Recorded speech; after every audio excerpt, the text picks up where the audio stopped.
second area that we're talking about in these deals for founders and management, or executives, I should say, is the non-compete. And the non-compete is, first of all, I guess I would ask you from the company side, how often are you seeing the buyer's counsel require a non-compete? In almost every deal. Yeah. It's rare to see a deal without them. And the question is just how many people are going to have to sign up to them, how long they're going to last, and what's the scope. And from your experience, who are the main people that have to sign the non-compete? Well, for an absolute minimum, it's the principal executives, usually the sales folks and the technical folks. That's at a minimum. And very often, you get deeper into the employee roster than that. Right. Sometimes I even see requests for the investors to sign non-competes, although that's extremely controversial. Wow.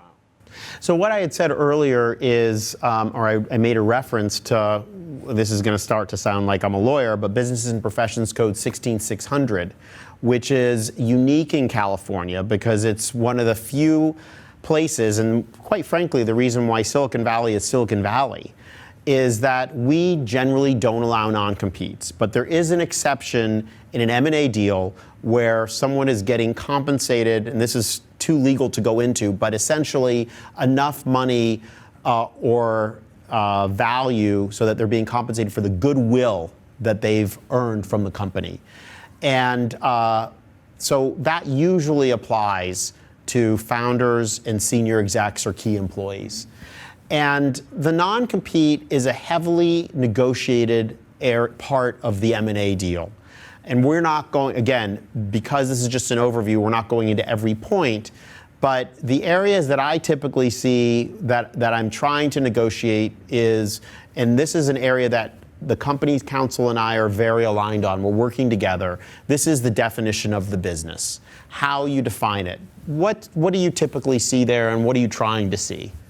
Oh, like the specific terms of a non-compete? Or no, how we define business. Oh, how we define business. Because I think the thing that scares me the most is when the non-compete says the business is the business of the company, and that's it. Well, of the buyer especially, right? Right. So I guess working back from what we'd least like to see when representing the seller is a definition that's based on the buyer's business, especially if the buyer's business is quite broad. So you can be selling to a company that's a global enterprise with tons of divisions all over the world, and if there aren't limitations that are more narrow than that, it may be possible that your founders can't do anything after leaving this company except maybe go back to grad school, right? Right. So we do try to make it focused on, as seller's counsel, we want it to be focused on what the selling company did immediately prior to the deal, and no broader than that. Whether we can get there or not is a different question. Now, when do we involve you?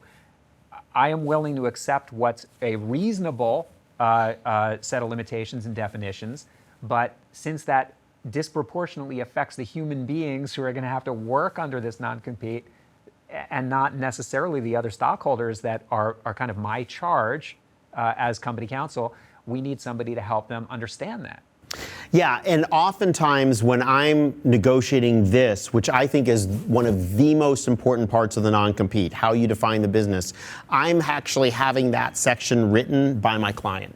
Because usually the company that's being bought is a very technical business, for example, an AI business or something. I can't really define it, and we want it, as you said, to be super narrow. So I'm actually having the client write it, and I'm helping them, but it's going to say something like, you will not work for a business, a competitive business, and the competitive business is defined by one that is involved in the writing of software relating to artificial intelligence about blah, blah, blah, blah, blah. Right. So it's very, very, you want it with that level of specificity. And that's how, the way that I, as the founder's lawyer, can best protect my client is to narrow that non-compete, and the way to do it is basically in two ways, time and scope. Time is the length of it, and scope is, how broad is it? Right. So, well, one other way that I've seen you negotiate limitation is the circumstances of the employee's departure, right? So you often will draw a distinction between, is the person leaving of their own volition, or are they being nudged out? And I think at times you want to take a different position on those two circumstances, right? Where somebody gets nudged out, maybe they get a little bit more freedom or sooner. Yep, absolutely, absolutely. The other part of the non-compete, and we're not going to go into all of them now, is carve-outs. And a carve-out is an exception. In other words, oftentimes in these deals, you'll say, here's the non-compete, and it applies to any competitive business except under these circumstances.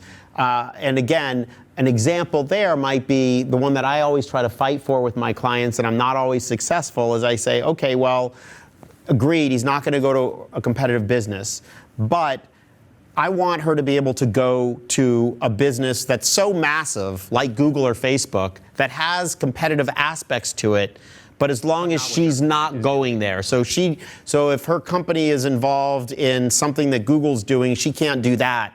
But if she wants to go work for search, she can. Right. And the reason I argue very strongly for that is I don't want her future to be so restricted in terms of her not being able to get a job. So as long as she's not able to compete with the business, then I'm saying, hey, let her go do this. It's still a fight, though, especially with Northeast buyers.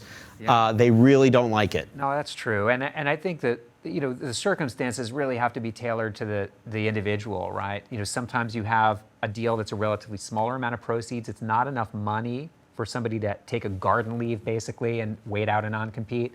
Sometimes they're at a critical phase of their career where they really need to be able to move on and do something else soon.